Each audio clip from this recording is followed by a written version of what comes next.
Welcome to Hack Shack Studios. RT Bear here. We are live. So we're gonna have some fun. We have some fun for an hour or so. I'm gonna hang out with you guys.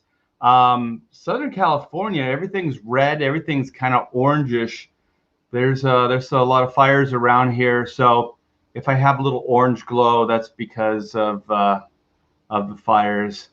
Either that or it's for my love of the president. I painted my skin orange. So yeah, there's ash all over my studio. So everything's it's not dusty, it's ashy. It's ashy. It's like Smoker came in here and just like flicked his ashes on everything. So I was gonna dust before. You could kind of see it on some of the glass in the background, but what the heck, man, it's just going to get dirty again. So you guys are going to have to see my dusty stuff. So I don't know if you guys have heard. Oh, hey, Sign of Life. We got Sign of Life. We got Shell Martin. What's up? What's up? What's up? We got Mr. K, the mysterious Mr. K. Hello, Art. What's up? What's up? We got Leg Kick 1. How are you? You guys are the best. Thank you for chiming in. The beard is ashy. I know. Actually, I need to trim it. It's getting some strays. I didn't really groom it this morning. Look at this. It's all twisted. My mustache is all. Yeah. So this was kind of just a spontaneous. I was going through the T-Bear Vault. We are moving. We are moving the house. Well, we're selling the house, and then we're moving. And we really like Texas. And our hearts are kind of with the Woodlands and Spring, Texas. And then there's a Tomball that we kind of like, but that general area. And but we were looking, I was looking at Dallas, more close to the city. And I was looking in San Antonio, because I think Mr. Biggins was saying something about San Antonio. So it's all gorgeous, man. Coming from Southern California, everything's really dry. It's a desert climate. So we do have trees, but they're not trees like, like more on the southern side of the state. And because you guys get rain, or any place you get rain, you get the bigger trees, because even Northern California we got, the trees. So it's nice. It's nice for me as a Southern Californian, like I've always lived here, to see a different place. And there's lakes and there's water, and I know there's humidity, but with the humidity comes all these beautiful trees and forests. And a lot of those areas like Spring and the Woodlands, it's kind of built within the forest. So they're not like California. They would just tear it all down and then they would build a grid of houses. They kind of built these communities, so they kind of weave in and out. So there's a lot of curves, and they're kind of built around the forest. So between houses, there's these massive green belts with 100-year-old trees or whatever. I mean, they're probably older than that around the area. And so I really, really like that. And so, I mean, if we were going to move, we could move anywhere. But I have some back problems and I have leg problems, and so when I'm in the cold, it really, really hurts. So I have 2 rods in my back, and then I have I had 8 pins in my leg, but I had my leg shattered. So when it gets cold, man, it hurts. Even Southern California cold, it hurts. So I don't think I could survive, or I wouldn't be very comfortable where it's cold, because we have family in Ohio, but it snows.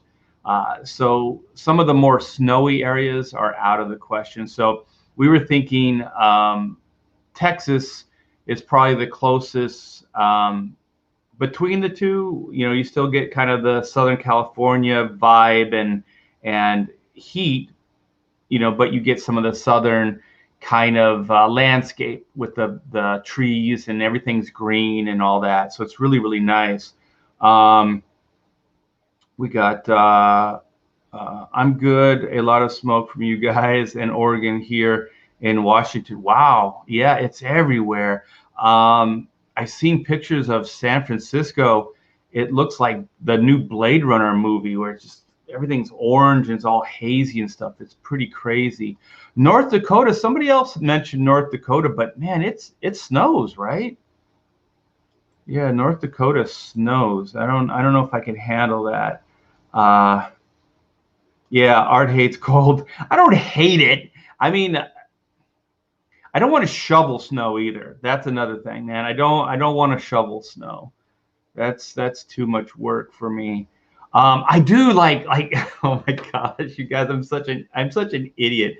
Um, in Texas, they have big lawns, right? I mean, they're huge yards. So with some of these like these cameras, you can computers, the internet, you guys don't know. I'm an old guy, but there's stuff that we can do on the computer now. It's amazing. Well, they've mapped the whole area out with satellites, so you can actually go on like a driving tour, not only through the neighborhood, but in the area as well. You know, more of the highways and the shopping areas and stuff like that. So I took a tour, and then what I was noticing in these areas, they have businesses that sell lawnmowers. They just sell lawnmowers, and I'm sure they sell other things, but like big riding lawnmowers and like big like push mowers that have like engines, you know, that help to move the wheels and everything. And it's because the yards are so big. Yards are so freaking big. And so I was looking at this at the shop, and I was like, why is there a store that's just selling lawnmowers? And I was like, because these lawns are so massive. And so I was thinking, oh my gosh, that is going to be so awesome. I'm a little chrono mechanic-y. I like tools and machinery and stuff. And so I was like, oh my gosh, I can't wait to go in that shop and buy like a riding lawnmower and have it delivered and just ride my my quarter acre of grass. Yeah, I'm looking forward to it. It should be a blast. It doesn't get cold in Ohio? What are you talking about?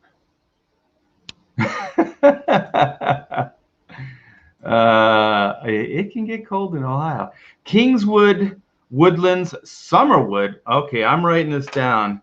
Are nice for woody landscapes. Yeah, that's what I'm looking for. I don't want to live in a city. I don't want to live, you know, I want to live close enough to stuff, but not, I don't want to live in that environment. And I was looking at, it is Houston, and I was looking in more like close to the city, and there's neighborhoods that are completely reasonable by California standards. I mean, the rest of the world, these would probably be expensive, but coming from this place to there, and that's one of the main reasons that I would like to move, is because I could kind of move on up and live like a king in Texas, based on my income here, and the living expenses and housing expenses in Southern California. But anyway, there was this neighborhood, and it's kind of like Beverly Hills. It's just one street. I can't remember the city or whatever, but it's all like freaking high end, and it's just like one street, and there's like a medium, which is like, it's a green belt and has trees right down the center of like a one lane road, and just mansions lined. I mean, unbelievable houses at reasonable prices for about, it was probably a half mile, maybe 3/4 of a mile. But the only problem is you get city. So it's kind of like Beverly Hills. That's why I said Beverly Hills, because it's right in the middle of a city. So to get in, there's a major highway, and then when you exit it, there's a major highway, and it's just a street that goes through. So my fear is that it would be a pretty heavily traveled road, you know, and I don't want a residential area turned into a highway. But man, I'll tell you, I think that's probably why the pricing was low or lower, because I bet you people use that residential road as a way to cross between those highways, because there were big businesses too. You could kind of, I mean, there was a lot of trees and stuff, so it hid a lot of the bigger buildings.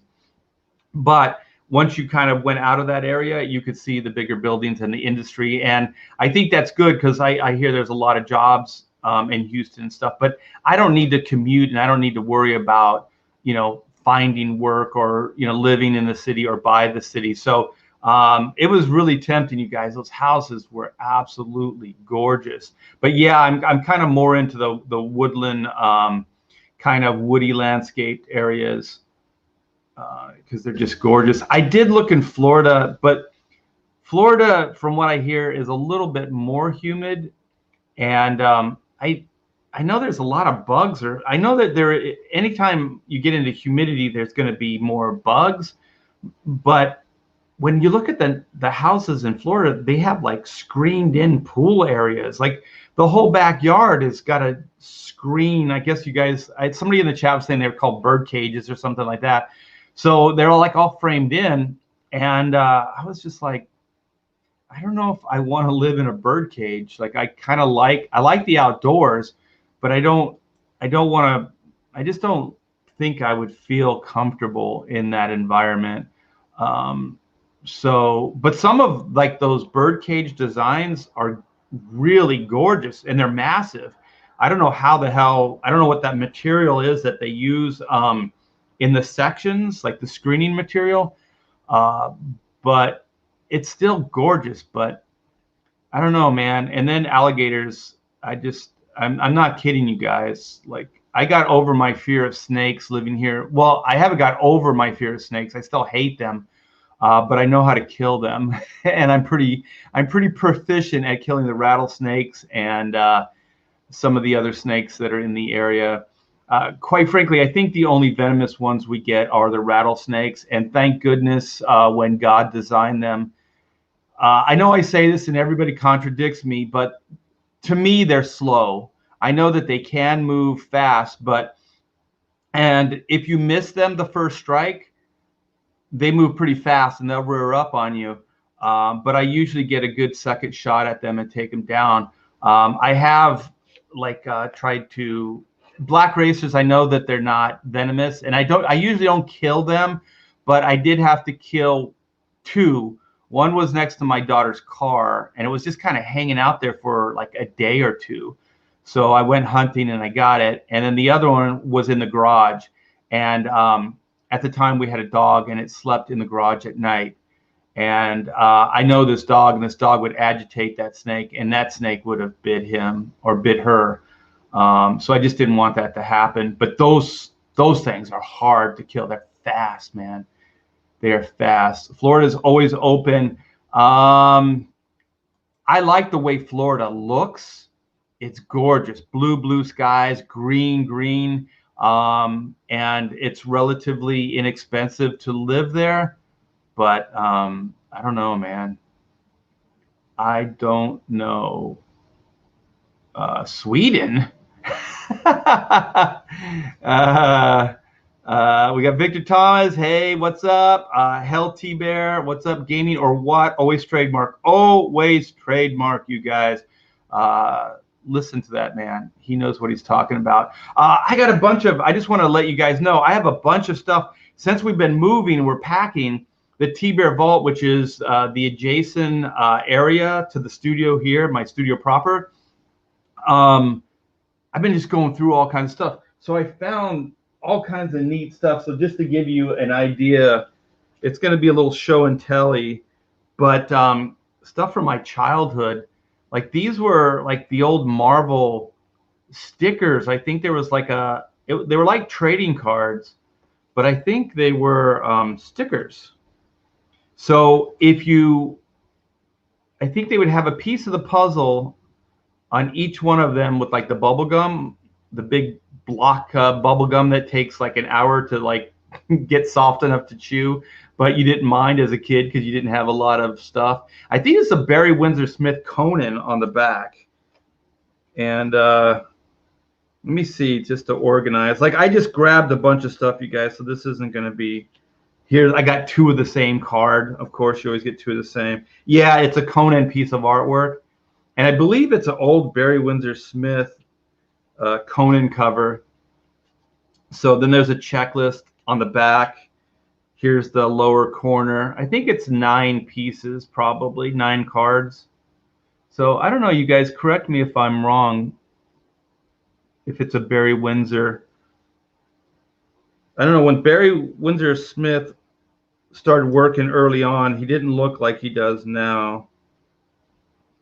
But yeah, I think it's a Barry Windsor Smith. He didn't quite have everything worked out, but man, once that guy did, it got crazy. He changed the industry. Yeah, here they are. Stickers. And then they would have like a little caption. I'm a sight for sore eyes. That's probably a Dave Cockrum. Maybe a John Byrne. The muscles look a little bit more bulbousy and thick, so it might be Dave Cockrum. But I don't know. You guys might be better at this than me. Oh, actually, I might have the whole Conan puzzle here. There's the other corner. I got 2 of these, so I could trade with you guys. Here's the other corner. Ah, here's Medusa. Darn that cheap hairspray. Let me see. I don't have a clue who this is. It could be old Kirby. Like sometimes they would pull from like really obscure and small panels so the artwork wouldn't be real clear.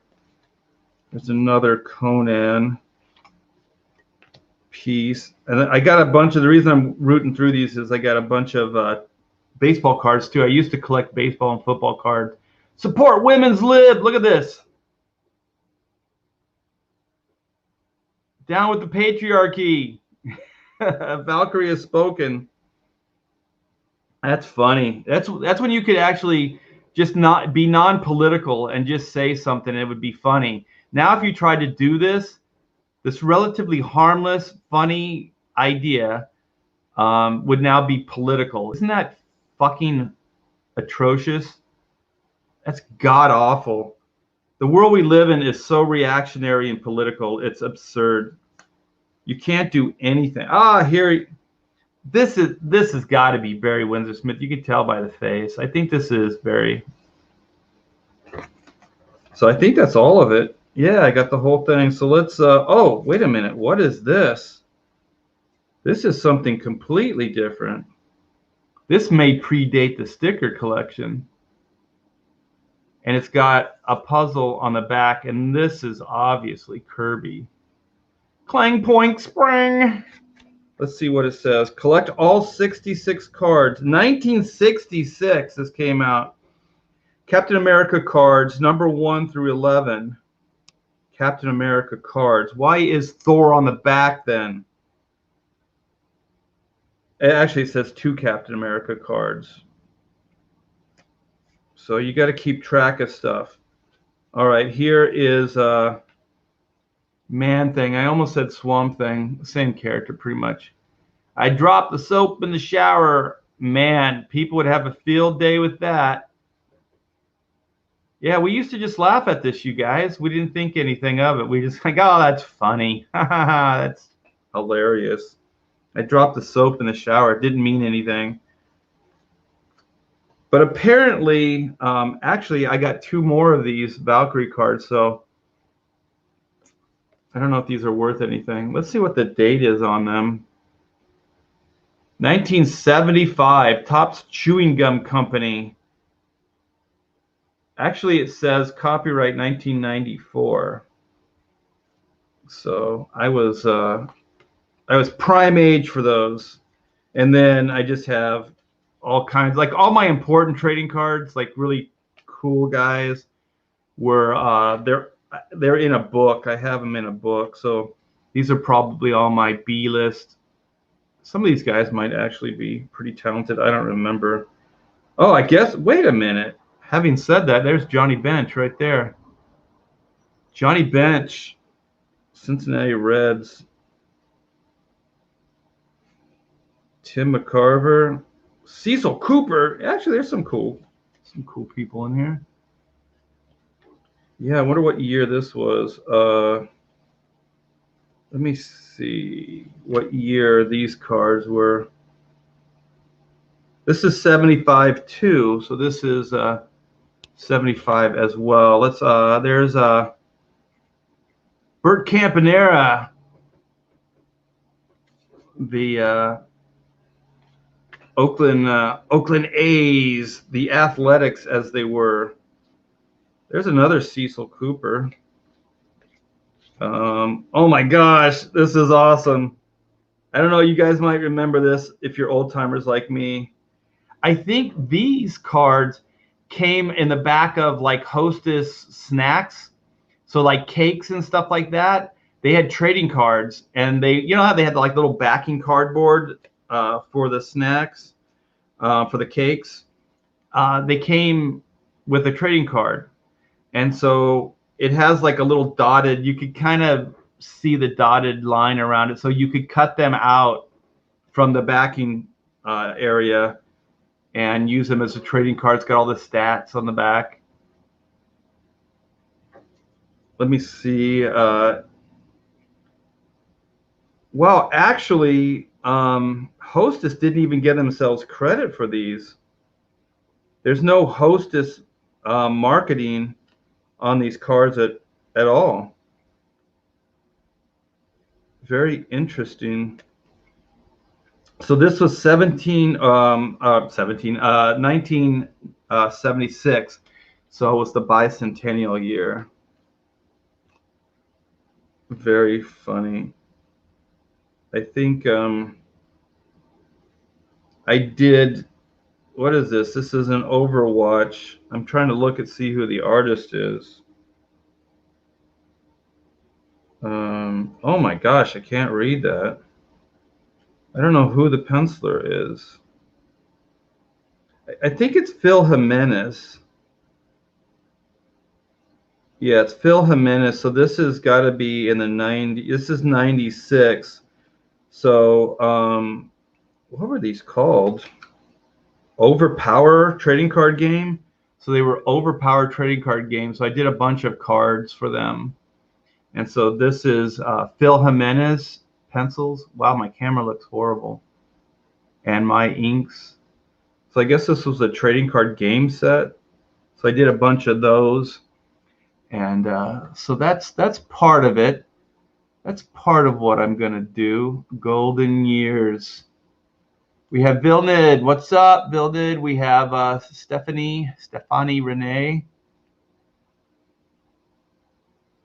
Ooh, you had a Ford tractor. Oh, that's cool, man. That's cool. I had a stupid, like, we were so poor. I had one of those brrr, brrr, the ones that you kind of like would push, and then they would kind of have like the blades would spin, but they would kind of spin on their own for, it's like a gyro or something in there. That was a bitch, man. You had to be pretty strong. What you did as a kid usually is you reversed it and you would drag it because you didn't have the strength to push it forward. Yep, I sound like I'm coming from another planet. Yeah, I pretty much am.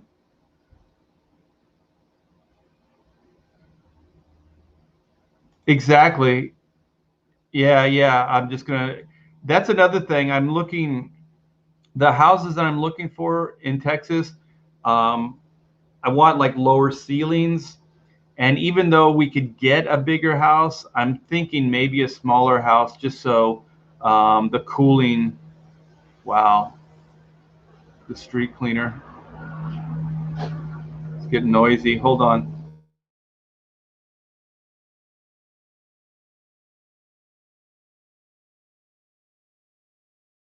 Just had the street cleaner go by. Yeah, so I'll have the AC cranked for sure. Wait. I just saw Golden Years. I didn't read the whole thing. How dare you? Golden Years when you look forward to mowing a lawn. I don't know, man.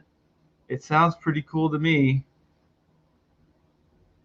Had a 3-point PTO mower. I don't know what that is, but I'll look into that when I start shopping for a mower. How dare you, Spirits Car? That was designed to hurt my feelings. It's a requirement in Texas. You have to have a 10-gallon hat and cowboy boots.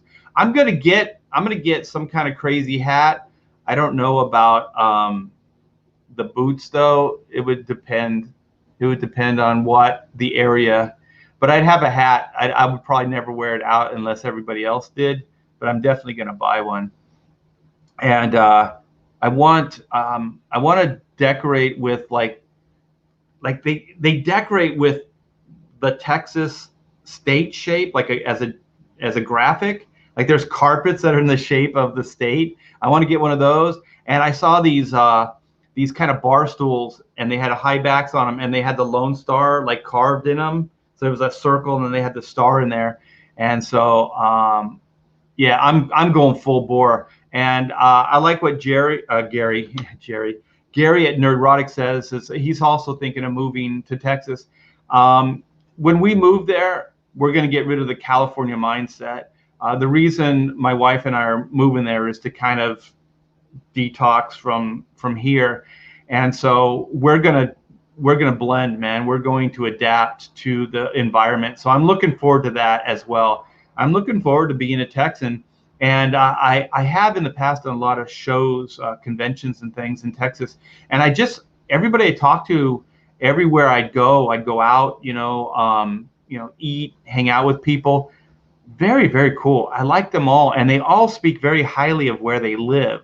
Like here in California, most people are transplants, so they don't really have stories of living here. And they don't feel prideful. Like even like, there's no real fans of sports teams here, not really, because everybody's a transplant. So there's still fans of like other teams. So you don't get a sense of community here.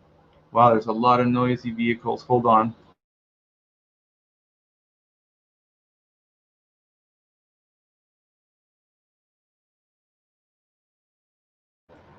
Sorry about that, guys. So yeah, so I'm looking forward to, so whatever area we're in, we're going to completely adapt. And my wife's a little bit more so than I. She kind of wants to hang out. Is it a red state for a while and see what that's all about? So I don't want to get political, but we'll see what that's all about. Going from a progressive to more of a Republican conservative environment. I'm looking forward to it. I usually don't judge. It's like whatever. It's all okay to me. It's a requirement. Yeah. Cali money compared to the cost of living is going to get you a lot for your money. Yeah. And that's kind of what I'm looking forward to as well. I could stay here in California. I mean, financially speaking, we are in a really good place, my wife and I. And so it's not going to be a problem. But this area is kind of going down. There's a lot of homelessness. There's a lot of crime. There's a lot of just stuff that I don't really care for. So it's kind of sad watching your area go to shit.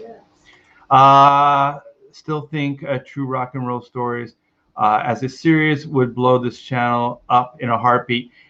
True Rock and Roll? You mean of my past? Oh, okay. Yeah, we could do that. I know that who was it? I think that there's a couple rock and rollers in CG. And we could do stuff like that. I'm blanking on names. I think I talked to Malin about possibly doing something, and I know there's somebody else. I can't think of their name right now. Sheldon Martin says you also have to call a pop soda Coke in Texas. I'll do whatever it takes, man. I'll say boy howdy. I'll say y'all. I'll do the whole 9 yards. Hey, Kevin, what's up? Hey. What's up, Artie Bear? The Sky. Oh my gosh, my buddy. This is the only Curtis Windham or Wyndham is the only reason I would want to stay in Southern California. He's my friend. I've known him since 7 years old. Hi, Kurt. Get in here. Say it. You got to get in. Say it right to Kurt. Okay. Where's the camera? Hi, Kurt. I miss you. Tell Leanne and little Curdy I said hi. Yeah, he would be the only reason. And I'm sorry, Kurt, you're not enough. Dr. Pepper is Texas. Yeah, well, the one good thing about having Kurt still in California is I'll have an excuse to come and visit California. So that's a plus. And then Kurt has an excuse to come out to Texas. So I will miss you, my friend.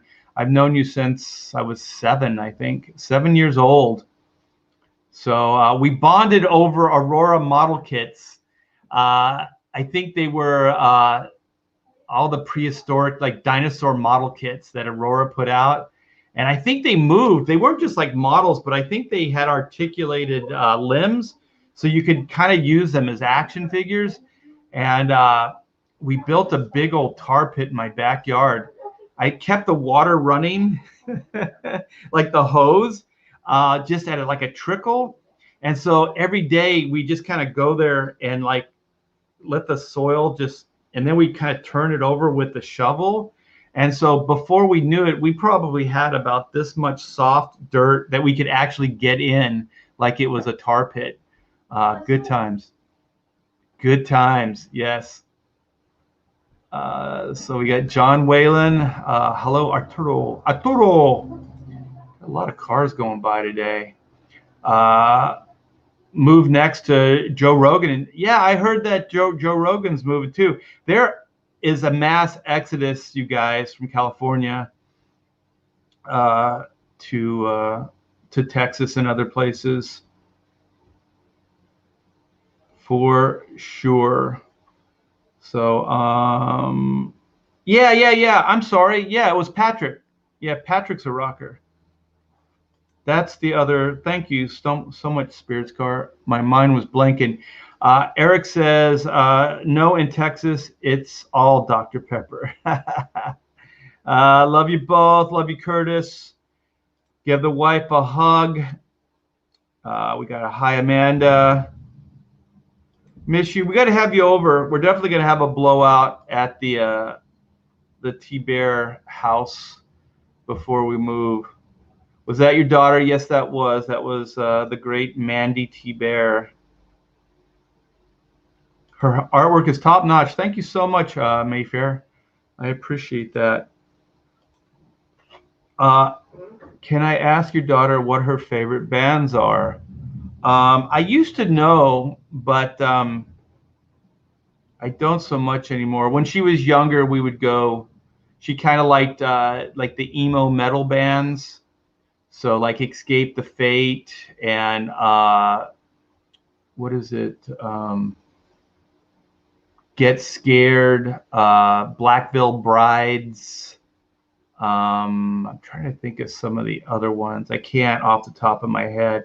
I actually liked Escape the Fate. I thought they were pretty cool. When they first started, they were kind of like an emo, like more metal, like screamo version of Van Halen, which was kind of cool. Wait a minute, you guys are going off on tangents. We got Comic Book Bob, my buddy, my brother from another mother. So just don't move to Austin. Yeah, it's a little congested. There's a lot of I don't know if it's like, I know there's a lot of SoCal people moving there, but I'm not sure if it's like, some people warn me and say it's like the SoCal mindset that's there. But I've been there a few times, but it was a while ago, and I did like it. I like the slogan, keep Austin weird and all that stuff.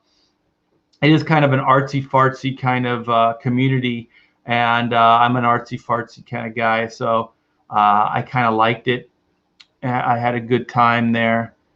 But to be honest, we did look at some of the houses, and they're a little bit more expensive and you get less. And it was a little less wooded than I wanted. There were some wooded areas, but the houses were older, and I don't want a really old house either. I want something a little bit more contemporary construction. Oh, cool. Awesome, Johnny. That is killer. Killer Bob poster looks amazing, all framed up and classy. Speaking of posters, you guys, I got these in.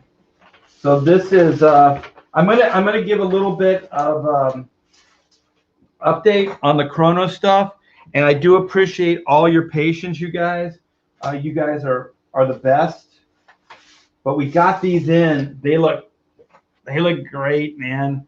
So here's the Doug. Let me get rid of this here. Here's the Doug World Tour. Look at how awesome this thing looks. And it's bigger than 11 by 17, so it's a pretty good size wall poster. It's not as big as the Killer Bots, but it's also like the Killer Bots is on like poster paper. These are like, listen, it's board. Like this is pretty rigid board. So these are really good quality.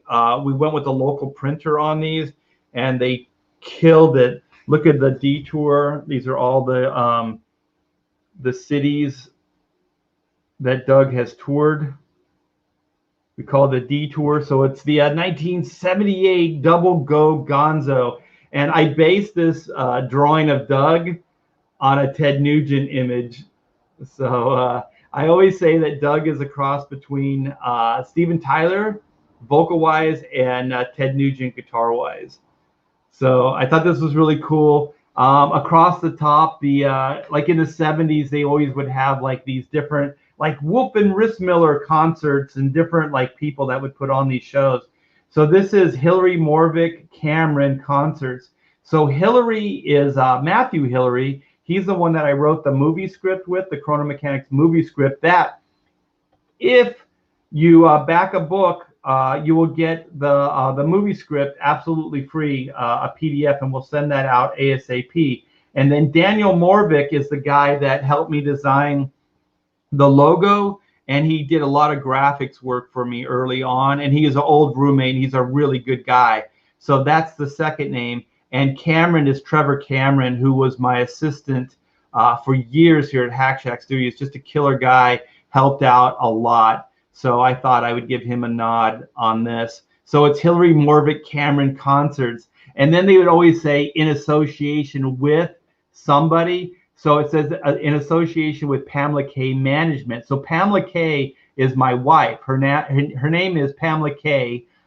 K is her middle name. Wineset, that's her maiden name. So now she's T Bear. So we just said Pamela K, so we're using K as the last name. So she's a character in the movie script. So when you guys get the movie script, she's a character throughout the story. It's really awesome. So she's a killer character, a pivotal character actually, to motivate Doug in the story in the movie script. And then I asked you guys, there's a line in the comic book. Let me see if I can find the comic book. And I'm going to fill you guys in on this and the reason I have this and all this, but I'm going to try to stay focused and find the page because we changed the dialogue and it was because of you guys. You guys inspired it. Here it is. So it's right here. I don't know if you can read this panel here, but it says, I got to find a phone and call my manager, Pamela K. It used to just say, call my manager. And so then I asked you guys in the chat, I was like, should we put Pamela K in and try to kind of connect some of these continuity and these character arcs? And you guys said, yeah. So that's why she's in there. So like I said, if you guys back a book, you will get the movie script, the PDF movie script. And once we get the books back, the Chrono books back from the printer, That's one of the stretch goals that's going to be taken down. So you guys got to get in now if you want to get that movie scripts. I think it's 112 pages, and I'll explain why we have these. Okay, so a little backstory. If you guys back Chrono or thinking about backing Chrono, we got these a while ago. So we got our order from Mixam, 1,400 books, and they're all printed really, really dark. The camera's not doing this justice, but even the cover, you can see it's really, really dark. So we got 1,400 of the final books, all unusable. So we tried to work it out for months with them to try to. They said that they were going to look into it. They said that they would do right by us. Naively so, my wife and I believed them, and so they dragged us along for a couple months, and then they finally said a couple weeks ago that they were just not going to do it. They weren't going to make good on their promise and reprint a bunch of good copies, 1,400 good copies. So they just bailed out on us. They bailed out and they left us holding 1,400 books that we can't use. So we are with a new printer. I don't want to jinx anything, but we're with a new printer now. We have an ETA for the work in progress book and because we had 2 books with Mixam. Actually, we had 3. We had the black and white variant virgin cover as well. So we pulled all 3 of those from them, and then we're with a new printer now. And they say by the end of this month, we should have the books. So you guys have a month to get the movie script and also to get the Golden Time card. So if you don't know what I'm talking about, there's a link to Chrono Mechanics in the description. Click on that and you can go and it'll give you all of the details. So Chrono Mechanics is a book, is a graphic novel that I did, and it's 60 pages. And you know what? Hold on. I actually have a tab I could just show you guys real quick. So yeah, this is Chrono Mechanics, you guys. We are a stone's throw away from 50K. 699. We're one backer away from 700 backers. So Chrono Mechanics Retrofit, they do more before the dawn of time than most people do all day. So they're basically time repairmen. So time in this concept is literally a big machine. It's a nuts and bolts cosmic clockwork machine that's big as the cosmos, as big as the galaxy itself. And so there's a company called Chrono Incorporated that is entrusted. Let me find it. It's right here. This is Chrono Incorporated in repairing the big machine, which is a daunting task. So, and it's a very important task. So if the machine goes unfixed, time can run amok, or as the bigwigs say at Chrono Incorporated, go kaflooey, which is a technical term that they use. So yeah, this is basically the labor of love. This is my newest campaign. It's a fun action venture comedy about time traveling repairmen and recruiting a new member, which is Doug, who is the 70s rock star. So each one of these guys is kind of note in their own timeline. So we have Oot, who's the prehistoric businessman, and we have Zin here, who's the intergalactic deity. The other guy that I showed was he's Caravaggio, who's a Renaissance man, artist, painter, inventor.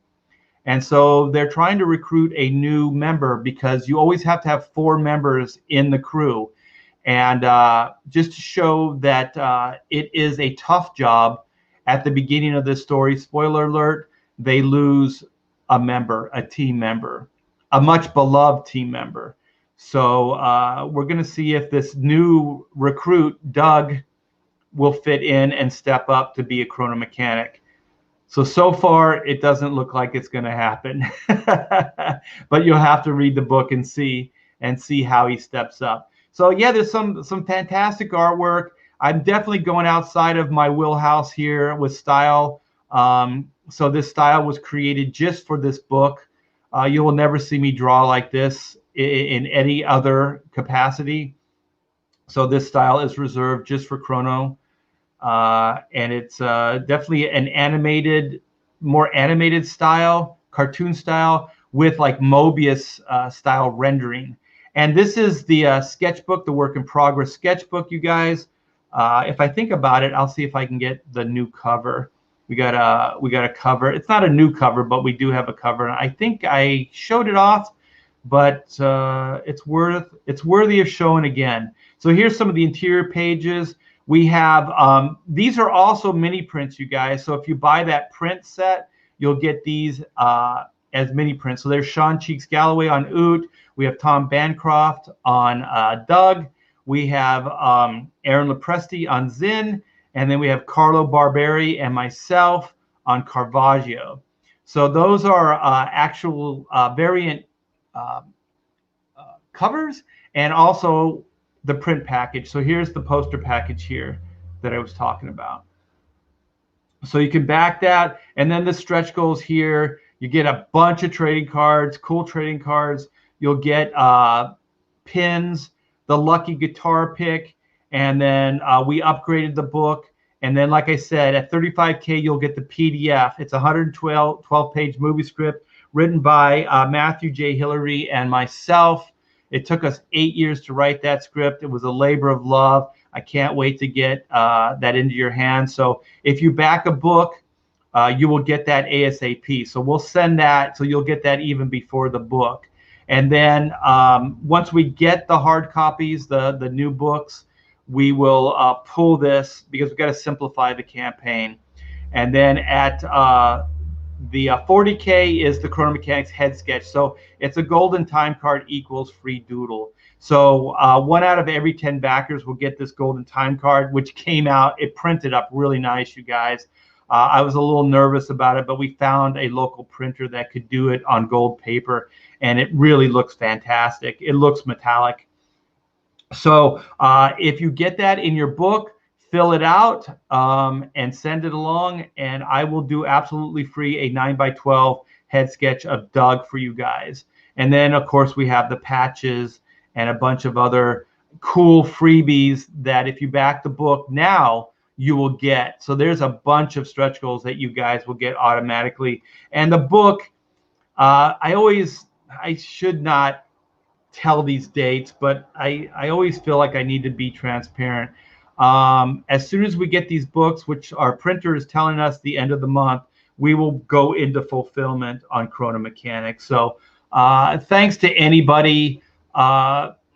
I go over this a lot, so I don't mean to sound like a broken record here, but this is the only way the word gets out. So if you've seen me do my my pitch, I apologize if I'm boring you, but there might be some new people in there that haven't seen this yet, and I want to let them know that Chrono Mechanics is out there, it's in demand, and there's still room for more. So so we're going to print a little extras of this book.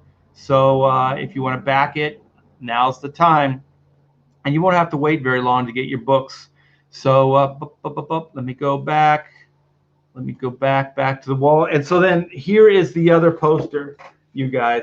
This is the Time to Panic. So they're not in their suits. They're not powered up. So I thought this would be fun to do, you know, them in their civilian guise. So they're kind of jumping back and forth on all these clock faces, which my Photoshop skills were very minimal, but I did these clock faces with a little bit of help to try to put them in perspective. So it's not great, but I think it works. Yeah. So yeah, the Time to Panic poster prints. So we got those all printed up. So those are all ready to go. So we basically have everything. So we have all the trading cards. I showed off the trading cards before. We have the patches. You know, we have everything ready. We just need the damn books. So that's pretty crazy. So did you ever open? No. Going to take the drum. Yeah, hell yeah, I'm going to take the drum set. That's why I'm also hoping to get like some acreage, because then I can play those suckers every day and not worry about annoying the neighbors. I don't know. I don't worry. I don't overly worry about annoying the neighbors now, but yeah. Yeah. Chrono Mechanics is still in demand. Thank you. You guys are the best. Um, yeah, it's called Mixum, and they're the ones that they screwed they screwed us royally. And oh, Charlie's in the house. Uh, Charlie's brilliant, man. Fatal is awesome, man. Charlie's one of my favorite new comic skaters. I didn't know it was still available. Loved Black and White. Oh, thank you so much, man. Yeah, Chrono is just fun. It's out there. It's crazy, crazy cool stuff. Yeah. So, oh wait, did you go see Bill and Ted Face the Music? Bit disappointed. I love the original films. The new one, Sidelines, beloved male heroes for younger, superior females who usurp their roles like Logan and Mad Max. Yeah, but we still enjoyed it. But I have to put, sometimes you can enjoy things just because of who you're with or because of the situation. So I took the family to the drive-in, and we just had a good time getting out of the house and seeing Bill and Ted Face the Music. I think if it was like a normal, like non-lockdown type of world again, it would have just been an average film, maybe a little disappointing.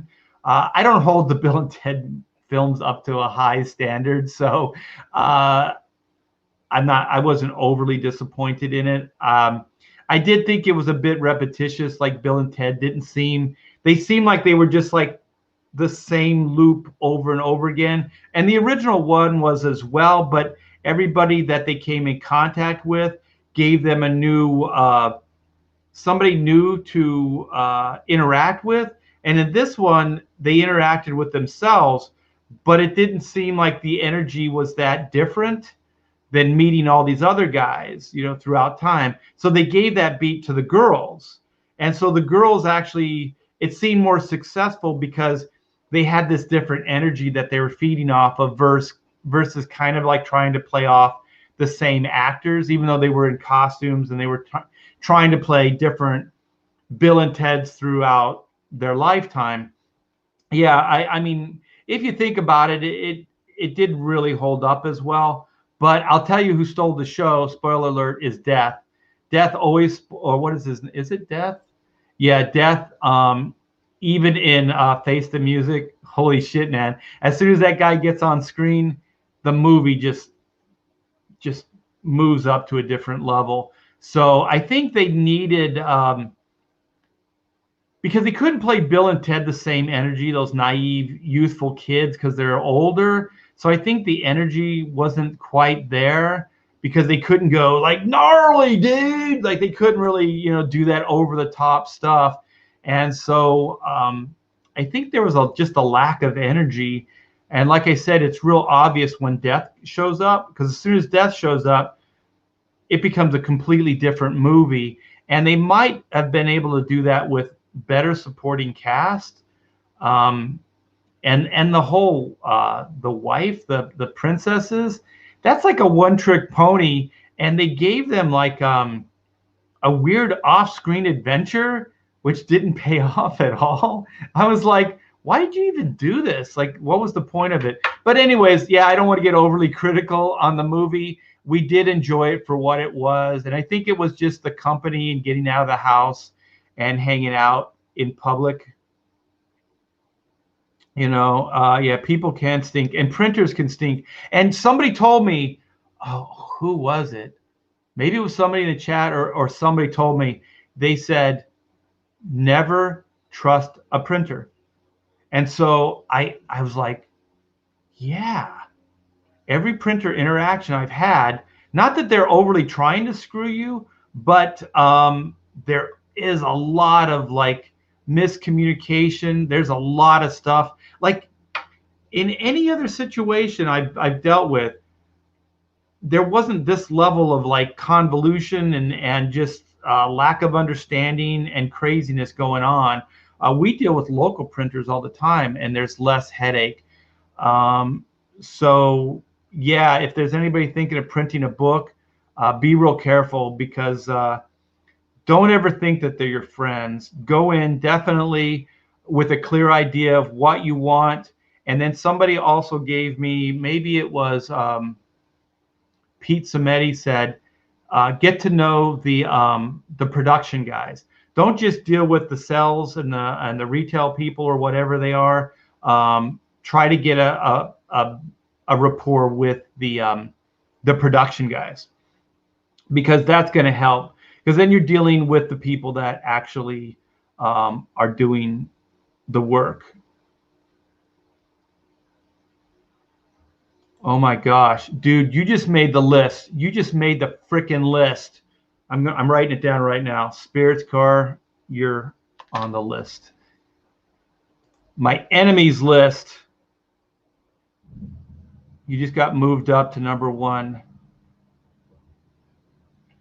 There are. And you know what else? Like, everybody was kind of like, until I came out in the private, like publicly like this, and in the private chats, everybody was kind of like, yeah, Mixam. Yeah, Mixam. And then as soon as I said this, they're like, yeah, Mixam did this. Mixam did that.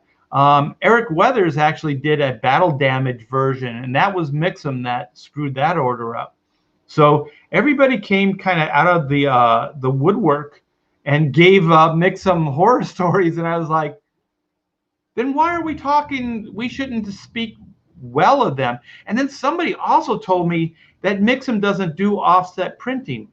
They do only digital. And so then that would mean they lied to us.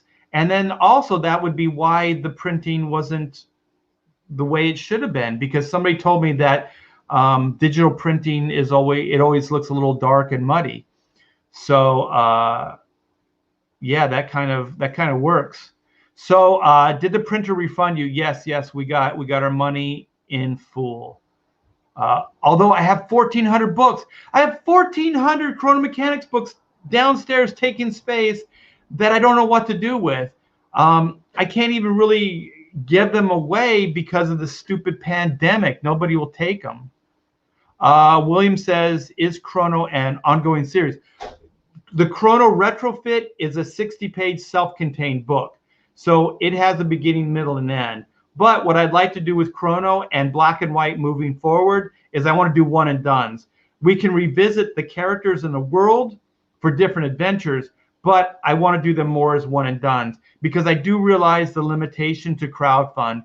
When I came in early with Black and White, I was thinking I was going to be able to put the books out on more of a regular schedule. But the reality of being a one-man working crew becomes a little bit more difficult. Oh, thank you, Charlie. Holy shit. So Chrono just let's see what Charlie just did. Awesome. Dude, you're going to get the movie script. That's cool. So let me hit refresh. 680, 699, 700 backers. Look at, we're like under 300 away from 50K. Thank you so much, Charlie. I do really, really appreciate it. So we're going to send a movie script your way. So let me know what you think of it. Thank you, my friend. Thank you so much. And yeah, Charlie's book is Fatal, and he's working with the sweet one, Clint Stoker. And Clint is a man of his word, and he's a brilliant writer. That man just puts his head down and works. He should be a shining example to us all. Bill and Ted, I wouldn't say was exactly bad. Like I said, the experience going with my family, getting out, with this stupid lockdown, which, by the way, come on, this is my public thing. I know that there's a virus, and I know we have to be careful, but we got to get back to work, people. There's a sense of desperation, and this pandemic is becoming political. Pardon my French, but fuck this. It's not political. It shouldn't be political. It shouldn't be a left or right issue. We should be careful, and we need a plan to get back to work. Where are our freaking leaders on both sides? Let's get back to work, people. That's my little rant right now. I'm just so sick of it. But yeah, so based on this lockdown, it was great. It was a great experience getting out of the house, hanging out with the family, and hanging out with others too. I didn't know how much I actually appreciated eating with a group of people, or going to a concert with a group of people, or seeing a movie with a group of people. There is a community experience that I think as humans we actually crave. And I didn't know how much I needed that until we went to the movie theater. And then there was cars around and everything, and it was pretty cool. And then there's a restaurant that we like, and they rented a big old, it looks like one of those portable stage riggings, where they hang lighting and stuff from. And they got one of those, and they had a tarp on it, and they had the lighting. And then they have these wind machines. They actually set up these wind blowers, but they're not harsh. They're just enough to keep bugs and to keep the environment cooler. And they set this up in the parking lot. And so they brought all the chairs and tables out, and they made it as nice as they possibly could, even though you're in a frickin' parking lot, and you can eat. And there's tables and chairs all around. And you know what? The people working there are so happy to be back to work. I'm not kidding you guys. I have never had service like this in my life. They are just happy to be able to serve people again and to be out there. It's absolutely amazing. And so we go, 2-3 times a week, when it's cooler. It's cooling off again. Last week we didn't go because it was pretty hot here in Southern California. But we go and we have a great time. And we're like, why? Why is this so amazing? And it's because even eating in a community area, as much as we used to think it bugged us, you hear other people and stuff like that, it actually, I kind of liked the experience, and I missed it. So that's why I thought Bill and Ted was good. So I don't know technically if the movie's great, but the experience was good. Eclipse Warlord says, looking forward to reading Chrono Mechanics and Black and White Volume 1 Second Chance. The Second Chance, the first campaign is completely fulfilled on Volume 1, so all you guys should have got your books and all your goodies. The Second Chance stuff is still going out. I believe that the sketches are going out now. So the book plus sketches are going out, and the poster, most of the poster plus book orders went out. The book single orders went out, and I do believe a lot of the black and white Vampirilla covers have gone out, and the original Capullo variants. So most of that campaign is fulfilled.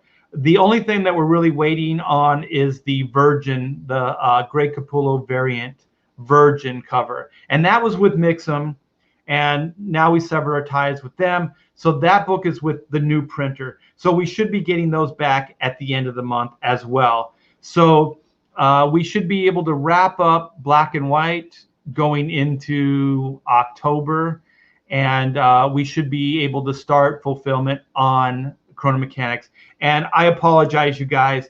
I think my only crime, going into this is that I was very naive, and I trusted them when they said to trust them. And when they said they were going to do the right thing, we have an email that says that they want to do the right thing by us.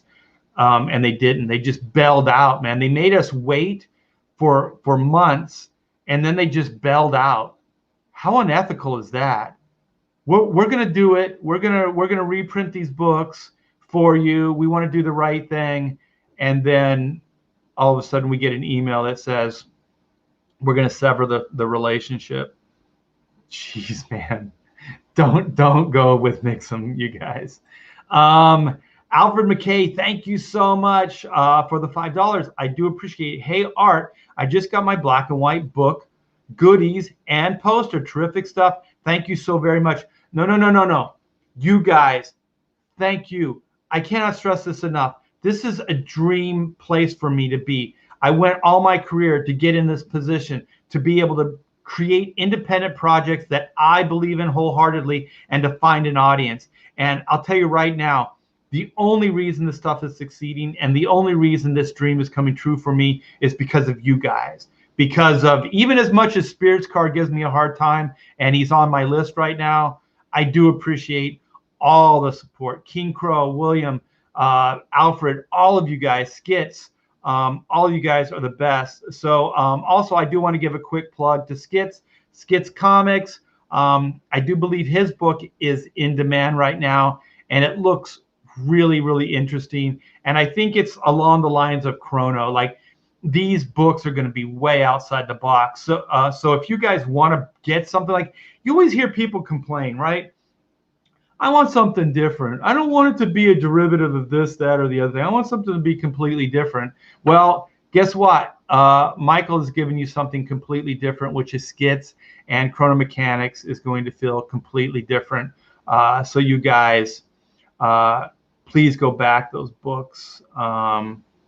Show some loving. Vinny does, and Vinny didn't say he had any problem with them. So he's one of the few that didn't say that he had any problem. And to be honest, like, I mean, maybe his files, his color files work differently because, you know, there is an interpretive factor. So maybe his files are lighter or darker. So then when he gets them printed with Mixam, it works out to his advantage. So he's obviously worked things out. And I'm not telling you guys like the books that you backed or anything are inferior. I'm not saying that, because obviously those guys work the details out with Mixam. So I don't mean to sound like that I'm saying that their books weren't well done, because Vinny's book is very well done, and so is I do have it's not Battle Brick Road, it's what is Eric's first book? Operation. It's not Operation Zephyr. I'm sorry, I'm blanking on it. Battle. What is it? Battle something. I am so sorry. I'm horrible with names. But I got his trade, and it looks great. I mean, it's printed good. So. Oh, Tenet was amazing. I've been thinking about getting out and watching it. I just don't know if I'm in the mood for a Mine F, because Christopher Nolan's films can be a little bit daunting. So I'm not sure I want to go to a movie that I have to work that hard. I think Bill and Ted was good because I could just go and just turn my mind off. But don't count on understanding it. So many crazy turns. Exactly. But the visuals I've seen, it looks pretty killer. Oh, good for you. Good for you. So it sounds like Johnny's been working through all this pandemic. So one, it's good that your business stayed open, and two, that you had the guts, that you didn't wuss out, and that you go to work still. My daughter is so kick-ass. This is why some of this shit's bogus, you guys. She works at a coffee house. She has not missed a day of work through this pandemic. She wears a mask, and she serves people every day. She comes in contact with hundreds of people. What the hell? You know what I mean? Like, she's careful. The company's careful. Nobody's come down with anything. Why can't all businesses do this?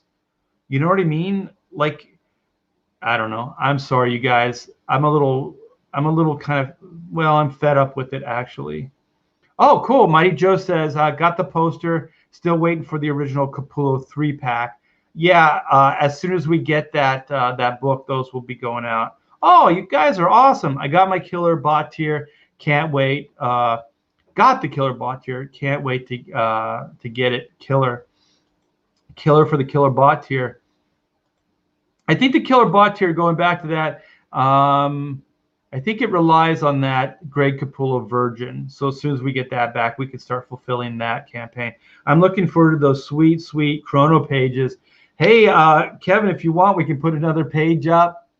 We'll get us to that 50K stretch goal and then some. Thanks, Art. Hey, no problem, man. Michael, you're good people. You and your wife are good people. Continued success with skits. The book looks great, man. And you got some heavy hitters helping you out on Flying Fortress. Thank you. Thank you. You guys are the best. Whoa, John. John's in the house. John used to work at the Shack. It's weird because John and I have periods where we're like really tight. And then we have periods like that. Like, where's John? You know? And so John's coming back into my life. He's been adding me on Twitter. He's got some cool insight on stuff that's going on. So John's a cool guy. Yeah, he used to work here at Hack Shack Studios. Oh, that Catwoman mask looks so good behind you. Yeah, we did on Pontificators, we did a Versus, which we used to do, John. John was part of the Versus show. We used to do on this channel where we would take a trailer or some kind of pop culture thing, and we'd do a Versus, like who's better than who, and then we would vote in, and then we would take it to the chat. And so we did something like that on Pontificators, John. So John was one of the pioneers of the Versus show. So since I have you here, John, publicly thank you for all that you've done for Hack Shack Studios and all your support, my friend. What the hell? It's like Grand Central here. Like, they're all big old trucks. This is a residential area. It's like a backhoe being towed by a freaking huge truck. What the heck's going on? Yes, my daughter's pointing at her stomach. She wants to eat. Well, I gotta get to showing stuff off. You guys are so good. You guys are awesome. So I'm gonna quickly go over stuff that was in the T-Bear Vault. So if you guys are products of the 70s, possibly early 80s, you guys know what these are. These are tour books. Like when you used to go to concerts, they had these killer tour books. So Journey's not one of my favorite bands, just for the record, but the chicks dug them. So I took a date. So they had like these cool tour books that they would put out.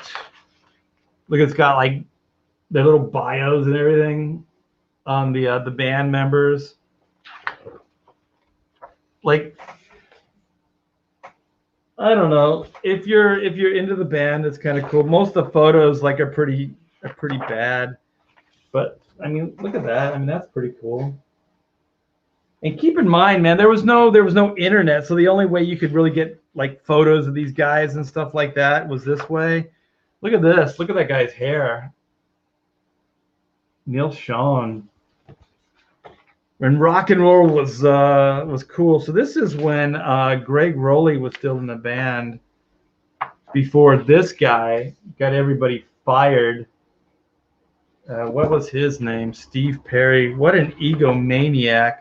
Go watch behind the music and you'll see what I'm talking about. There's the discography.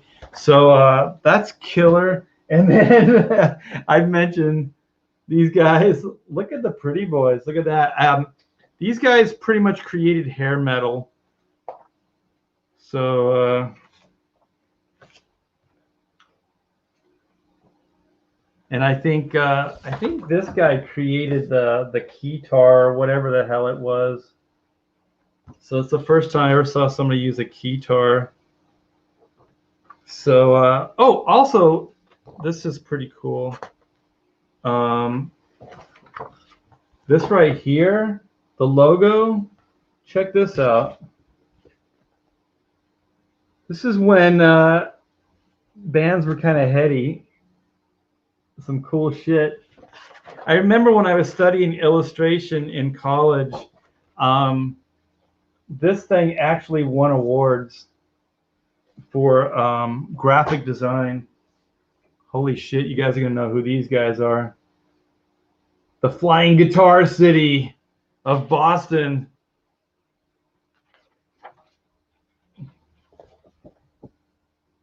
when balloons were cool. Rock and roll had balloons. Yeah, just a bunch of like different like bios on the bands and photographs. Let's see if there's anything really, really cool here. Oh, these guys were cool. Look at that. They put the crew. They actually put their road crew in the back. That's a really classy touch, man. Because I'll tell you, I have a few friends that did tech for bands, and they couldn't do these shows without them. Oh, look at this. The Black Sabbath Heaven and Hell tour. Ronnie James Dio. The world is full of kings and queens who blind your eyes and steal your dreams. It's heaven and hell. This is Mixum. These are Mixum. They blinded our eyes and they stole my dreams. There he is. R.I.P. Ronnie James. Look at that. Major rock hero. There he is. There's Geezer. Geezer in all his bass playing glory. Look at that. That guy's badass. All right. This is when Bill Ward was still in the band. Look at that. Look at that kit. Kick-ass kit. There's Tony Iommi. Minus a finger. They got a discography. Oh, they got the double page thing here. Look at that. This would be cool for the rock show. I should bring this out for the rock show. A lot of black and white photos. Like, come on, man. You could have. They actually have their production guys in the back. So that's cool. And then got the Queen. Oh, shoot. Look at this. Hold on. Let's see if this. Oh, this is a Queensryche ticket stub. Let's see what year this is. This is 97. Irvine Meadows Amphitheater.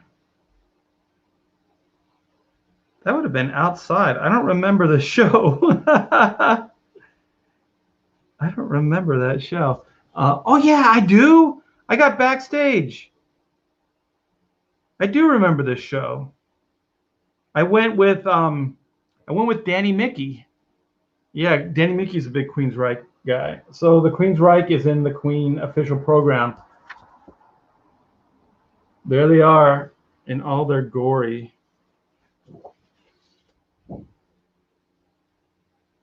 Fat Bottom Girls. Let's see. This is another. I don't know why I have two of these. This is orchestra. So these are like right up front tickets. So I don't know. You guys know what Queen looks like. They have little.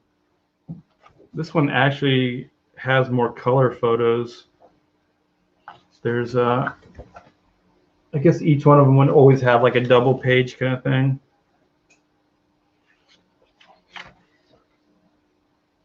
I don't know what bike it means. Ooh. Very comic booky there, Freddie. I don't think those are his CDs. I don't think those are his real muscles. I think that's steroids. It's definitely steroids right there. Let's see if there's anything else. They got a discography in the back. That's pretty cool, iconic shot of Freddie there. And that's pretty killer of Brian May. Yeah, so these things were cool, man. These, like, if you went to concerts, you know, you'd pick these things up. They were pretty reasonably priced. And they were pretty killer. So let's see. What the hell, Rush? Really? A crossword puzzle? Man, I'll tell you, as a kid, I didn't understand technology very much. So when I saw shots like this, I lost my shit. I'd go, holy crap, man. That guy plays all that stuff. Look at all that technology. Now all of that stuff could probably fit into a chip this big. Pretty cool shot of Alex. Let me see if there's any high points. There's got to be a killer shot. There isn't. Oh my gosh, there isn't a killer shot of Neil Peart on the drums. This is what they give you. I'll tell you right now, I was probably disappointed by this program because there's this, but look how small it is. I'll tell you right now, this should be a double page in this program. I'm sorry, Rush. I'm critiquing your program from what the hell year is this? Oh man, look at this. I guess if they think you're dumb, if you're a dumb, they give you the crossword puzzle. Here's where all the words were. In case you were stoned. Let me see if I don't know what year Moving Pictures came out. Oh, it says it right here. 81, 1981. So this was 81. I was just out of high school. Rush! Wow, killer tour book. I should look up and see if these things are worth any money. Yeah.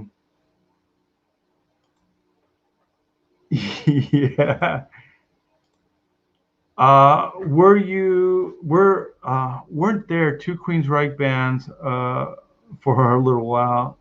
Yeah, I never saw the Jeff, what is his name? Jeff Tate version. Although I think that the band itself, that's more of like the Queensryche band without the singer. I think they have 3 albums out, and they're actually pretty good. They're pretty good. I think Jeff Tate is a really creative guy. So I like his imagination. I like his writing. His voice is, he's an older guy, so his voice is a little gone, but he put out one solo album. I think I have all of them, but there's one that's actually pretty good, but it's more like a Pink Floyd type experimental album. There's a lot of instrumental. It's more of like an old 70s, 60s, 70s album where it was like it's a collective of music. It's not like a bunch of hit songs that are strung together. So it's kind of like you just listen to the whole album.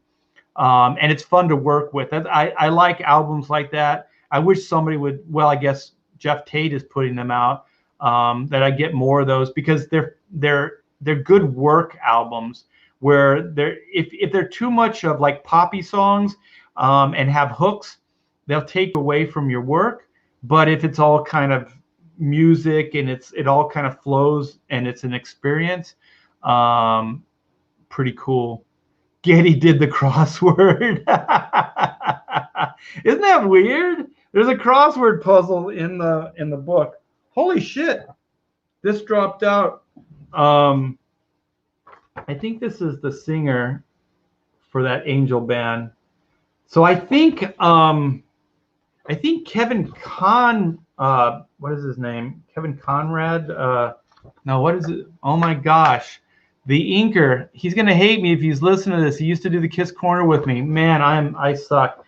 But anyways, he used to do those like Kiss conventions because he worked on the Psycho Circus. So those Angel guys used to do those shows with him.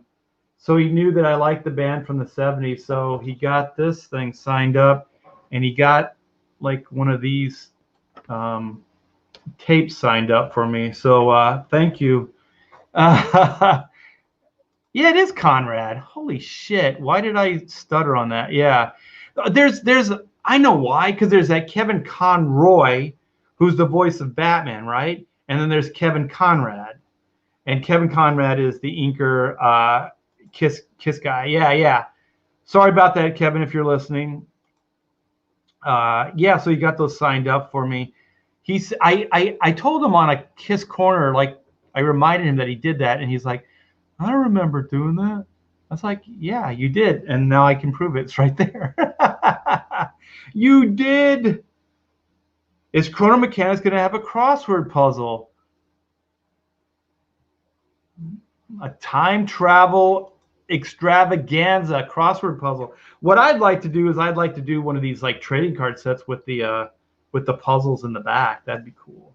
That would be cool. So I had a bunch of other stuff from the vault. Maybe I'll save it for later. I'm not really sure what's in this envelope. Let me get it out. So this is some older drawings before I was professional. So like I told you guys, I was like a big sword and sorcery guy. Oh, these are cool. This is a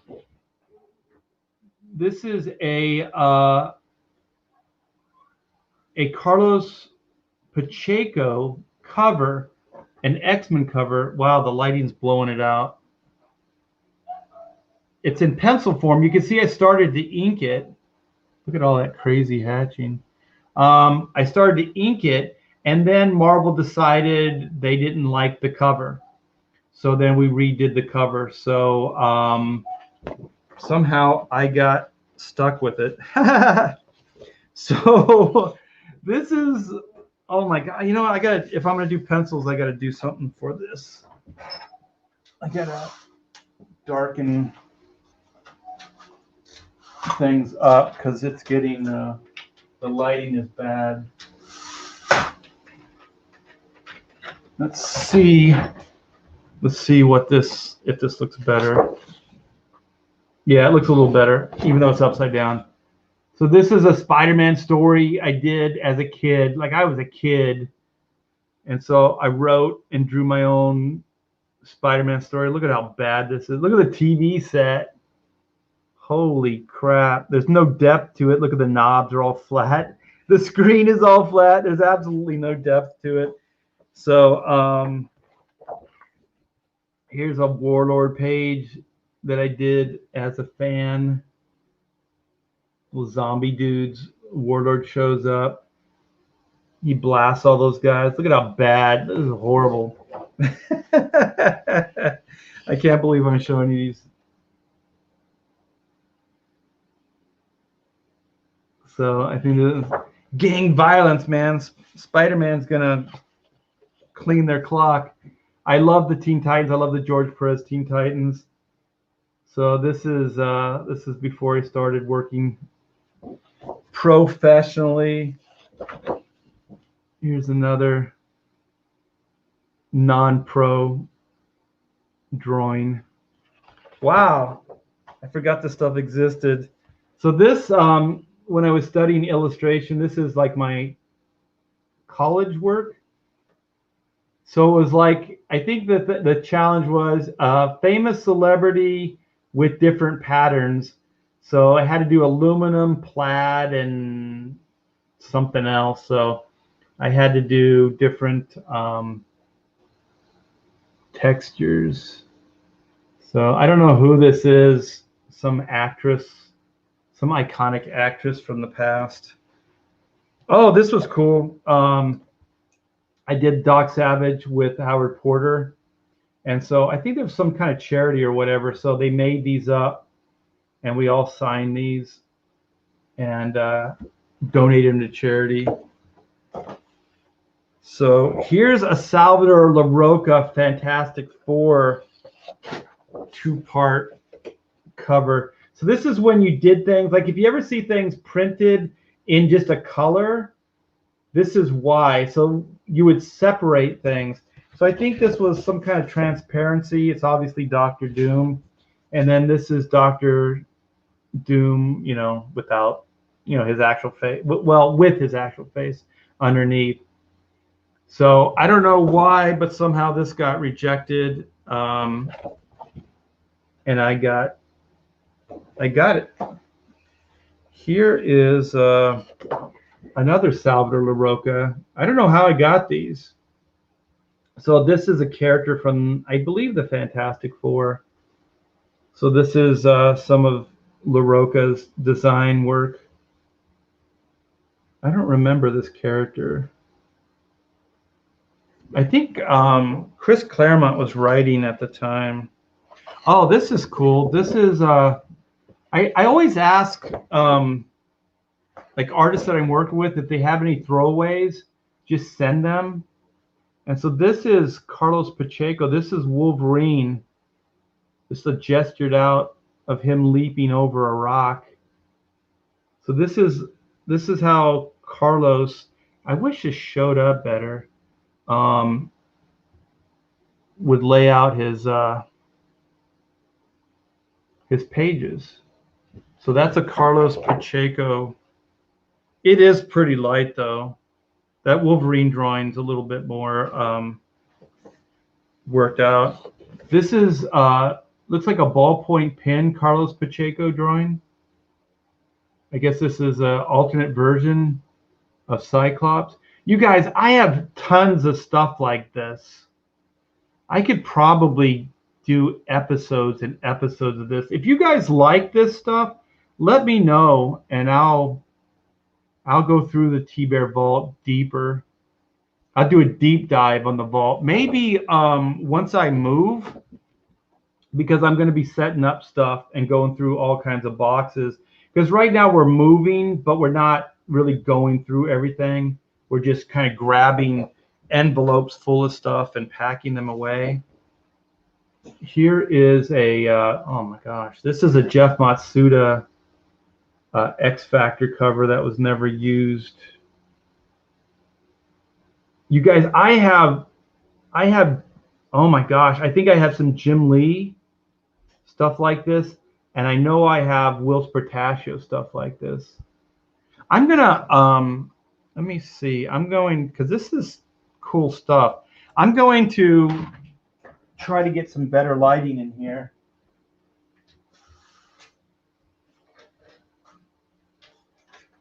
Let me see if this helps. Because sometimes the light just bounces all over the place. Ooh, that, look at that. Much better. Pretty killer, man. Jeff and I used to share, we shared office space at Extreme Studios, and then we actually, when we left Extreme Studios about the same time, and we looked for an office space because we liked each other a lot. So we got office space, and we started working out of the same space after Extreme Studios. So this is more Salvador Larroca. Like I said, I used to just, hey, if there's any scraps, send them along. It looks like Larroca did a lot of light boxing. These look like he probably drew it on another sheet and then light boxed it, which is what a lot of artists did in the day, I should say. I see my daughter harassing me. Father, the food mean. I told her we'd go out to lunch. Stomach just ate my liver. I die in agony, stomach twisting in hunger. See, you guys don't ever have kids. They're just a pain. Send it to me. You're welcome. No. You know what, Andino, you're getting good, man. I've been watching your Instagram posts. Your artwork's getting really good, man. Keep going. I'll just tell you right now, you'll never be as good as me. But hey, keep trying. I don't know. I say that because Andino always gives me crap, and so does Spirits Car. Art, take your daughter to lunch, for crying out loud.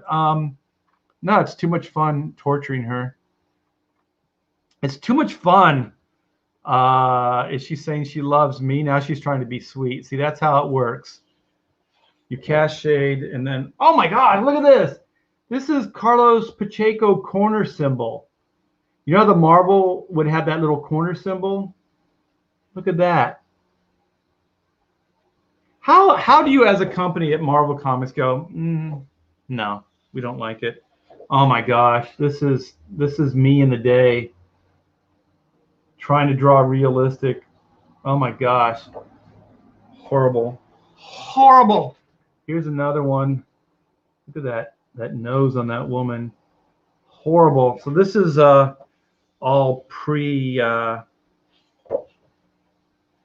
pre-professional. The face is kind of nice. She's a little long in the nose. Head's a little big. Maybe if I hold it this way, it'll be proportional. And let me see, something dropped here. Oh, look at this. Eddie Berganza, editorial department, used to get deadline forms. So they would give you these on, it's like page count, 4 pages. Here's the deadline, the due date. Look at that. Eddie Berganza sign, Talent RT Bear. So I got all kinds of stuff like this. Look at horrible. Look at, oh my gosh. I'm glad I got out of this phase. Holy shit. Science fiction, fantasy. Oh, Travis gave this to me once I went to Wildstorm. It's all signed up there. Travis Cherace. Pencils. David Finch.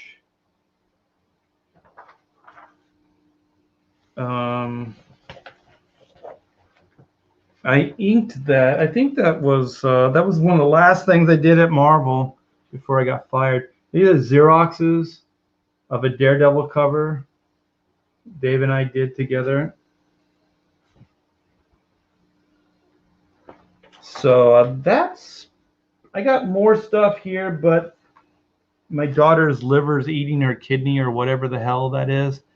So I don't want to keep her. Yeah, the 80s hair. Yeah, definitely. You could tell like I was like still metal, like, you know, and for some reason I thought like Sword and Sorcery was metal. I think it's probably because of Dio. And I was like, yeah, Sword and Sorcery, dragons and shit was cool. I guess it was kind of, Arnold made it cool with the Conan movie and stuff like that. But that was a weird phase. That was definitely odd. Let's see what William says. Art, you could make some iconic, non-iconic T-shirts with those realistic drawings. I don't know, man. I reserve the right to use these and embarrass myself on these live streams. So if you guys like to see me embarrass myself, I have another stack of stuff. Like I said, this is just I feel like Indiana Jones, like I'm going through the Temple of Doom, and I'm finding just stuff like an architectural or archaeological dig. Art. These drawings are Art's portfolio for illustrating the sides of vans. Oh my gosh! Yeah, when you I should not have showed those. I have way more embarrassing stuff though, you guys, that I could show. I'd like to see how you do more realistic style now. I'll tell you, I could draw just like Alex. What is this? Alex Ross. I just don't really care to. All my training is that kind of illustration. So I can pretty much nail likenesses. Give me a photograph and I'll draw the hell out of it. It's weird because like life for me anyways, I'm very contrary. So I was given these natural skills and then I just ignore them, and I want to have the skills that other people have. So I want to be that guy that can just imagine stuff out of my head and draw it. And I'm not quite that guy. So I have to do a lot of research. Art, she's young, she'll survive her hunger. No, Frank Miller. You know what? I almost, let me think this thing through. I almost got to meet Frank Miller. Okay, I was doing a signing with Dynamic, or was it Dynamic Forces? Yeah, at the time. And it was some hotel. It was in LA, and I went to hang out with Nick and sign and do something. And so then he's like, you want to meet Frank Miller? We'll go out and we'll, eat or something like that? And I was like, sure. So we went up to his hotel room, and I don't know, for some reason, Nick had his key. There was something weird that happened. And so either we had like the hotel let us in, or Nick had a key, and we went into the room and he wasn't there, and it looked like somebody was doing some industrial like rock and roll partying. And I'm not going to get into the illegal substances and stuff, but man, it looked like there was a good time had, and there was no Frank Miller. So Frank was not holding out for boring people like myself. He probably went out and did the town. So I almost got to meet Frank Miller. That's my Frank Miller story. I've been at parties where Frank Miller was there, but I never got to talk to him.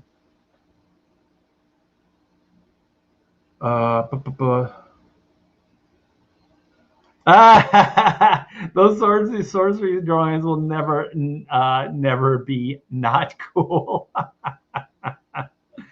I don't know, man. They're pretty embarrassing. Let me say, livers can't eat kidneys. They don't even have teeth.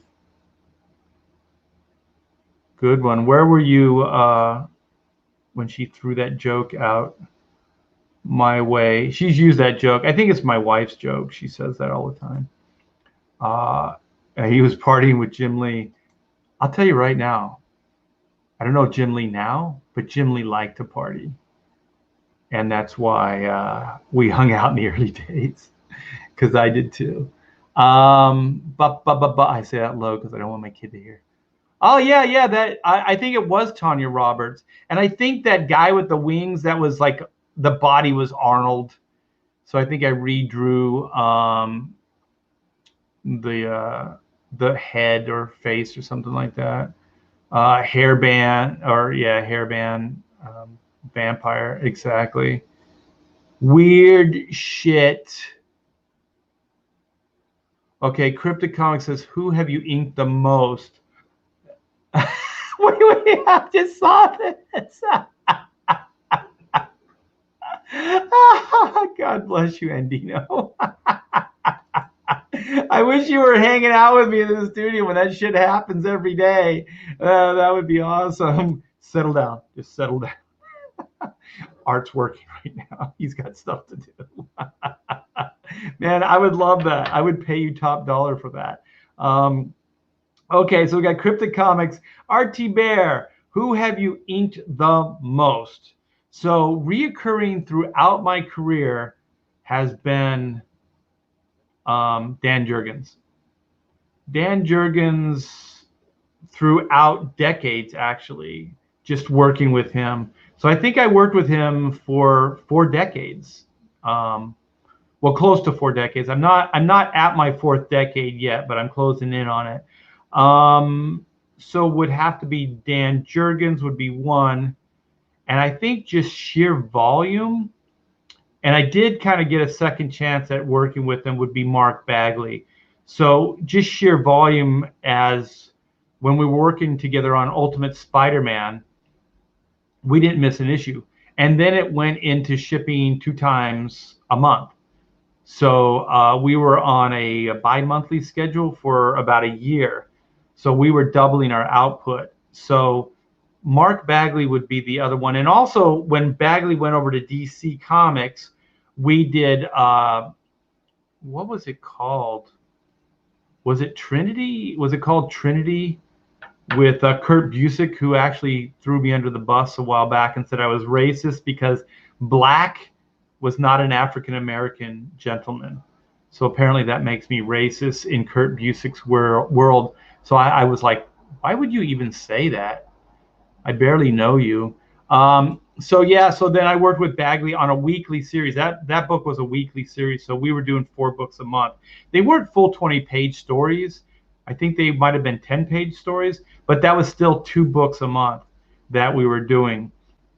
So, and we did that for a year because I think it was 52 issues. So we did 52 issues. So I don't know if that was a full year or not, coming out 4 times a month. But anyways, yeah, 52. They're 52. Yeah, 52 weeks in the year. Is that how that works? Is that the math? So yeah, so maybe it was for a year, and so we worked together on that. So I don't know who would have won that, whether it was Dan Jurgens or Mark Bagley. Yeah, that's pretty weird. I did date some hotties, but no. Lou Ferrigno is a jerk. If you want to know what kind of jerk he is, go back into my history, my YouTube history. I think it's in most popular. It's a pretty fun video. And I guess he's a legendary jerk. There are some people that still like him, but if you name a black superhero black, that would be weird, if not a bit racist. Exactly, Pedro. Exactly. But I wouldn't care if the story was good. Yeah, I mean, comics used to do that, like Black Lightning or Black Goliath or Black Panther. I think it was a way of maybe overly virtue signaling of the past, but I don't think anybody minded it. Like, it wasn't the big deal, but I think it was kind of people's way of going, look, we're being diversified. But then, as time changes, people look back and go, well, maybe it was a little tacky. I don't think it's racist. Like, I think to be racist, you have to have some kind of bias or hate. I don't think just doing something like that is racist. I think it might be a little naive, but I don't think it was racist. So like, even calling black, like an African American character black, just flat out, this is the character black, and he's an African American gentleman. Um, um, I don't know. I don't know if that is even necessarily racist. Maybe a little insensitive, depending on your point of view, but maybe naive, stupid, but not necessarily racist. But according to him, if I did that, I would be non-racist. But I think if I did that, if I did what Kurt was saying to do, I think I would be, in my heart, it would be racist.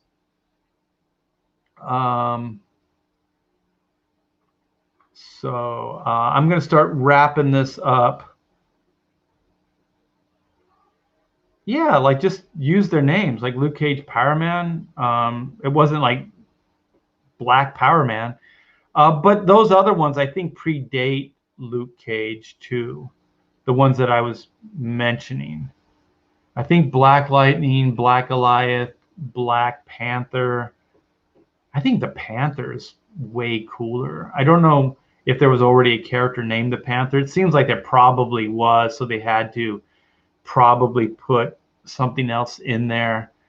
Because Panther seems like too good of a name. It seems like somebody would have used that prior.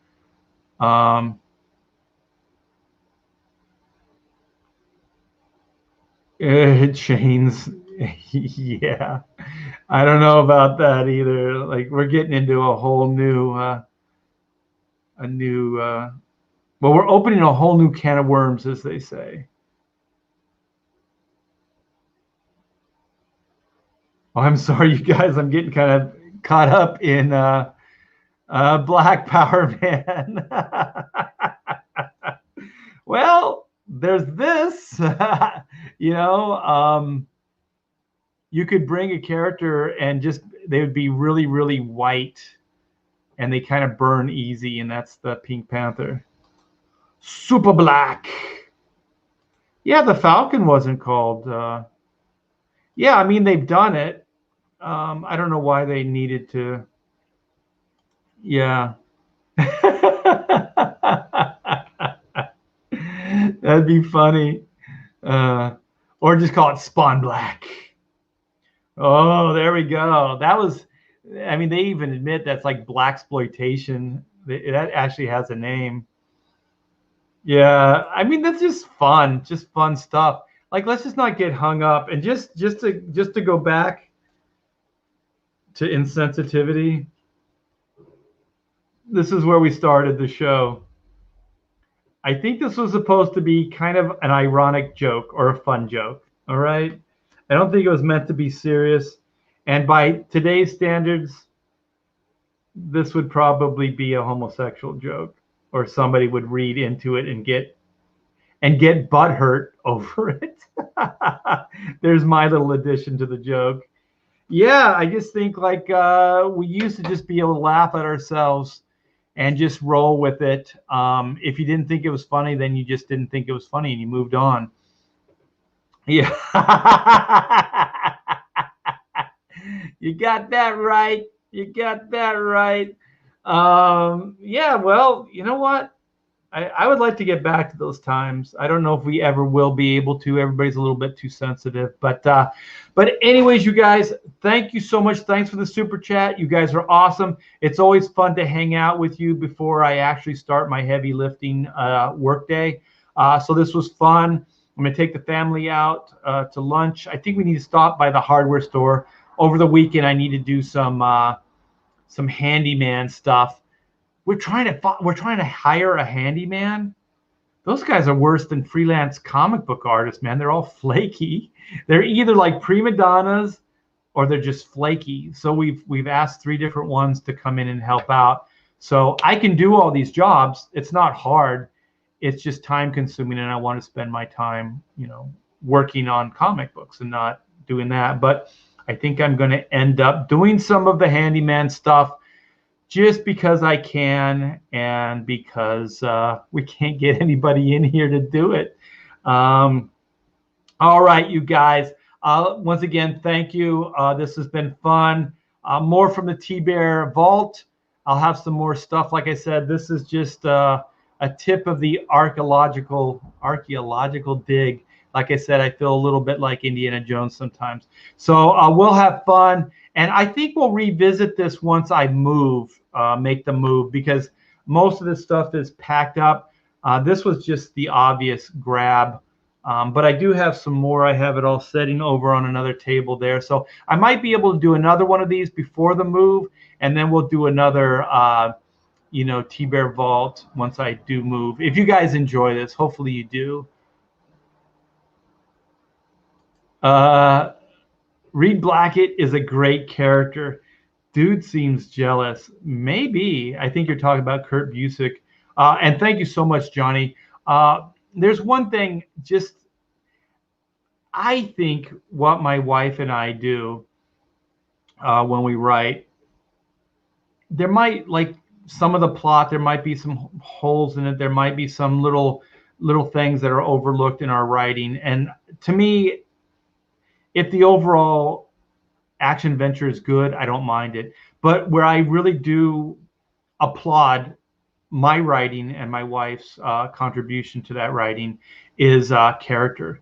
I think we really write good characters. So, and I think that's really lacking in especially Hollywood. I don't think they want, because when you write a character, you kind of have to make a stand. You have to create a character with frailties, problems. Like you can't make perfect characters. And so one of the things that we do is their characters. When you read Chrono Mechanics, those are 4 individual characters. When you read the guys at Chrono Incorporated, the foreman, Skippy, Eugene the Elucidator, when you read those characters, just the dialogue, it's going to seem, just reading the dialogue, you're going to know they're different characters because they all have unique voices. They're all completely different. They are individual characters. And that's one of the fun things for me, is to create individual characters.